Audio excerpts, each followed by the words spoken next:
আপন দুলাভাইয়ের প্রেমে মজে এবার এক অদ্ভুত কাণ্ড ঘটিয়েছেন ছোট বোন। শুধু প্রেমই নয়, রীতিমতো স্বামী বদলের আবেদন নিয়ে তারা হাজির হয়েছেন আদালতের দরজায়। দুই বোনের এই কাণ্ড দেখে খোদ বিচারকেরও চোখ কপালে। তবে প্রশ্ন উঠেছে, ঠিক কী ঘটেছিল যার কারণে এমন অদ্ভুত সিদ্ধান্ত নিতে বাধ্য হলেন দুই বোন? বিস্তারিত জানাচ্ছেন মেহেদী হাসান।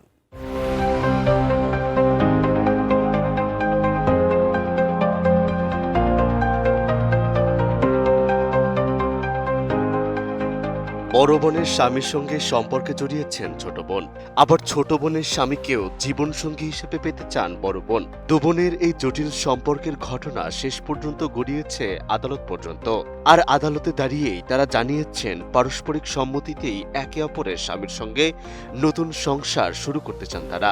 স্বামী বদলের এই অদ্ভুত আবেদন ঘিরে ব্যাপক আলোচনা চলছে সামাজিক যোগাযোগ মাধ্যমে। আমি বুঝি নির্মাণের শিল্প, সালাম স্টিল বোঝে ডিউরেবিলিটি। সালাম স্টিল, মোস্ট ডিউরেবল স্টিল। ভারতের মধ্যপ্রদেশ হাইকোর্টের গোয়ালিয়র বেঞ্চে সম্প্রতি ঘটে এই চাঞ্চল্যকর ঘটনা। মূলত দতিয়া জেলার এক ব্যক্তি আদালতে অভিযোগ করেন তার স্ত্রী ও কন্যাকে নিয়ে গেছেন তার ভাইরা ভাই। তিনি এটিকে অপহরণের ঘটনা দাবি করে আদালতে দ্বারস্থ হন। পরে সেই অভিযোগের ভিত্তিতে দায়ের করা হয় অপহরণ মামলা।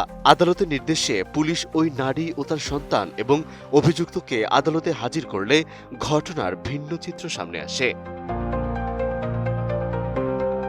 আদালতে হাজির হয়ে ওই নারী স্পষ্টভাবে জানান তাকে কেউ অপহরণ করেনি, বরং স্বামীর সঙ্গে দীর্ঘদিন ধরে বনিবনা না হওয়ায় তিনি স্বেচ্ছায় নিজের ভগ্নিপতির কাছে চলে গিয়েছিলেন। তিনি আরও জানান বর্তমান স্বামীর বিরুদ্ধে বিবাহ বিচ্ছেদের মামলাও করেছেন তিনি। একই সঙ্গে এখন তিনি ভগ্নিপতির সঙ্গে থাকতে ও নতুন সংসার শুরু করতে চান বলেও আদালতকে জানান তিনি। এখানে এই ঘটনা শেষ নয়। এর পরপরই এই মামলায় আরো চমকপ্রদ বড় মোড় আসে। অভিযুক্ত মায়ারামের স্ত্রী অর্থাৎ ওই নারীর ছোট বোনও আদালতে জানান দিদি যদি তার স্বামীর সঙ্গে থাকতে চান তাহলে এতে তার কোনো আপত্তি নেই। শুধু তাই নয়, তিনিও নিজের দুলাভাইয়ের সঙ্গে নতুন জীবন শুরু করতে চান বলে আদালতকে জানান। পরে দুই বোনই আদালতের কাছে পারস্পরিক সম্মতির ভিত্তিতে স্বামী অদলবদলের অনুমতি চান।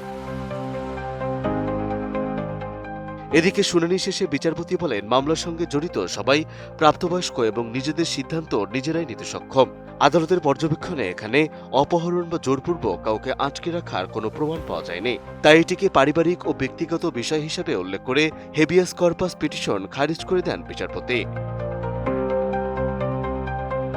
মেহেদী হাসান, এটিএন নিউজ।